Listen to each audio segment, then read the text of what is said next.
Hey, unu na-anụkwa? Ebuka Obi ekwuole nke o kwuru.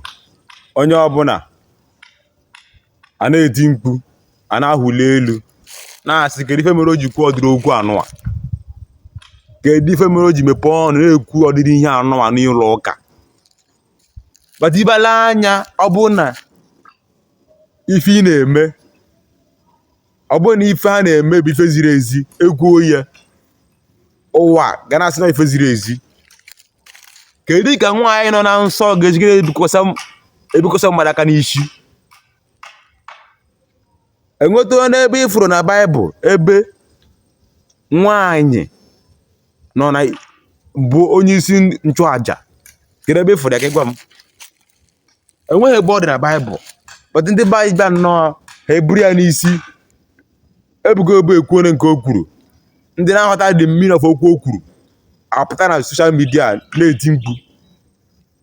Esi mkpu on my own opinion, mmasị gị na ife o kwuru bụ writing. Ife o kwuru bụ ife ziri ezi. Maka enwe ka ị ga-echi apụta n'otu anụ a ifu nwaanyị ka ọ nọ na nsọ, and mego na nwaanyị na-ego na nsọ sefụ ị gaghị ama. So o kwesịrị ka nwaanyị bụrụ onye isi nchụaja. O kwesịrị ka nwaanyị nọ n'ọta na-agọzi oriri nsọ. Ebe na Katọlik, ọ ndị fada ndị bụ nwoke na-arụ ọrụ aha. Ebe na Anglican, ndị ụkọchukwu na-arụ ọrụ aha. Kedu ka okwu anụ Ebuka Obi kwuru si bụrụzie ife eji ekwuzi okwu, bụzi ife ndị mmadụ ji anụla ọbụla eti ọnụ na ya? Na-emega okwu a bụrụ ife ọzọ. Arụzi na ka okwu ahụ o kwuru abụrụ okwu o kwesịrị ikwu asị mmadụ ọ bụ. Maka na ọ bụrụ a writing in the society we are living, ọ bụrụ writing ịfụ nwaanyị ọpụta otu na-agụsị oriri nsọ, ịfụ nwaanyị ọ bụrụ onye isi nchụaja. Eziokwu na women nwere power i deliver mmadụ. Ha nwere power of healing. Ha nwere power of ije Chukwu ozi otu Chukwu si wee kee ha in their own way. But abịa na ịchụ aja, sacrifice, iburu aja bugara Chukwu, ọrụ nwoke ka ọ bụ. Enwetụghị ebe m pụtara asị gị na nwaanyị na-eme nke a na-eme nke ọzọ.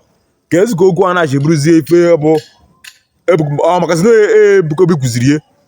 O ji bụrụzi ife people around the world ga-eji apụta nnọọ a na-asị na na-ekwesịghị ịkwadoro okwu a, na-ekwesịghị ị na-etinye na-ewe people ga-echiga ime understand. Ka o dị chọrọ ka o si wee tinye o gworo okwu kwuo ya na-ewe everybody ga-echi mee understand na nwaanyị nọ na nsọ ekwesịghị na-agọzi oriri nsọ. Nwaanyị nọ na nsọ ekwesịghị na-achụ aja n'ọta. He never done anywhere. All due to ka ụwa shiga asa ka iji abịa pụta na gị efe nwaanyị ọ bụrụ bishọp chọọchị, efe nwaanyị ọ bụrụ onye isi chọọchị na-arụ na ministrị. O kwesịghị otu ahụ. Ịghọtago? So ihe mmadụ kwuru bụ okwu Ebuka Obi kwuru bụ ife ọnụ kwesịrị ịma that na it is a right thing, and the right thing before agaghị emesi ike. Daalụnụ.